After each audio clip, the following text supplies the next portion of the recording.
on est tous un peu sur un nuage là. On a eu un début d'après-midi compliqué avec Roman et puis là, Teddy qui est allé chercher ce troisième titre. Ouais, il est monté en puissance avec au premier tour un adversaire qu'il ne connaissait pas, donc extrêmement prudent, il a eu raison d'ailleurs. Et puis ensuite, graduellement, il a fait ses combats, il s'est mis dans sa compète et petit à petit, il nous a régalé parce que, vous savez, quelquefois on gagne par des petits avantages, même quelquefois des pénalités que l'adversaire prend. Là non, c'est clair, c'est net, c'est du beau judo, c'est du judo qu'on aime, ça tombe fort, enfin voilà, ça fait plaisir, quoi. Vraiment, c'était un régal que de voir ce judo prodigué par Teddy à 35 ans, parce que c'est ça le gros défi.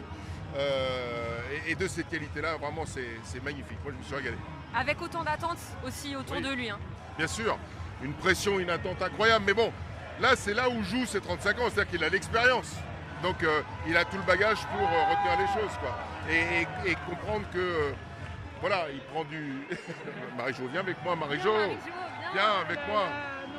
Donc, il a toute l'expérience pour ça, pour gérer des journées comme celle-là, et il l'a fait magnifiquement.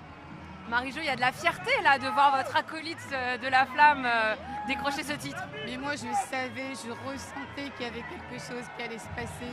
Et puis pendant des mois et des mois, on entendait que Teddy s'entraîne, il se prépare. On l'a vu en fait il s'affinait. Et on se disait mais ça c'est bon signe. Moi je ne connais rien au judo, mais juste le corps, le corps, je me disais il va être prêt. Et puis ici, il y aura une énergie de dingue. Et en fait, on ne s'est pas trompé, cette salle, elle est magique. D'ailleurs, toutes les salles sont magiques. Toutes les salles sont magiques.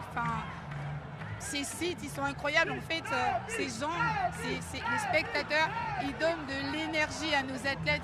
C'est fou.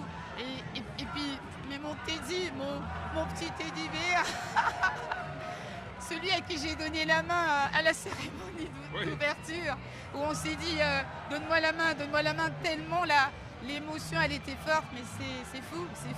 Et puis moi j'ai cette image de la Guadeloupe, mais elle doit être en feu, elle doit se dire mais c'est juste dingue.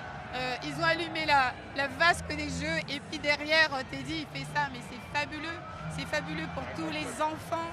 Tous les enfants, c'est beaucoup d'espoir qu'on donne aux gens, qu'on leur dit essayez de faire quelque chose, lancez-vous. Et puis pour nos gamins, mais c'est dingue d'avoir un garçon comme celui-là, Léon, tous ceux qui nous font plaisir mais même ceux, les athlètes qui n'arrivent pas vraiment à faire une finale ou quelque chose, il y a un travail derrière et en fait on doit retenir tout ça parce que c'est important. Ils ont fait le parcours. Alors quelquefois le parcours ne va pas jusqu'au bout de ce que nous on voudrait, mais tout ça c'est beau et c'est ce qu'on doit vendre aux gens. Leur vendre du rêve. Voilà, on en a du rêve. Hein. Et il y a déjà des prises de licence à la Fédé de judo et de natation sans doute. Merci à tous les deux, merci beaucoup. Merci Marie.